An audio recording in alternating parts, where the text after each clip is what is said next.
গত 25শে জুলাই রাত্রি অনুমান 10টা নাগাদ এটাই থানাধীন কৈলাসবাড়িতে একটা মারামারির ঘটনা ঘটেছিল।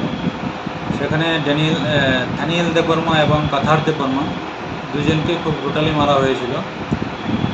সেই ব্যাপারে 3 জনের বিরুদ্ধে একটা কেস রেজিস্টার হয়েছিল সিধাই থানায়।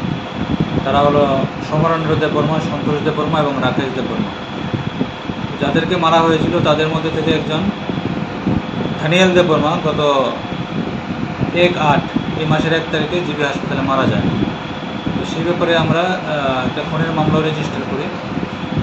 তো সেই মামলায় যারা আসামি ছিল তারা পলাতক ছিল। তাদের মধ্যে 2 জনকে আজকে আমরা অ্যারেস্ট করেছি। তাদের নাম সমরেন্দ্র দেববর্মা এবং সন্তোষ দেববর্মা। তারা কি মূল অভিযুক্ত?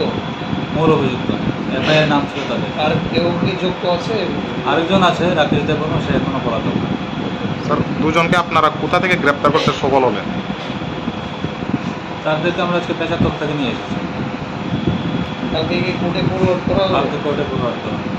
এই মানছে স্যার, এই ঘটনার পরিপ্রেক্ষিতে এখনো পর্যন্ত এলাকার পরিস্থিতি কোন পর্যায়ে আছে? যাদের ভিকটিম ফ্যামিলি তাদের মধ্যে একটা তারা খুবই ইমোশনাল হয়ে আছে। এটা জন্য এতদিন হয়ে গেছে আসামিটা গ্রেপ্তার হয়নি। আজকে আমরা 2 জনকে অ্যারেস্ট করতে পেরেছি এবং এই মেসেজটা তাদের পরিবারকে আমরা দেবো।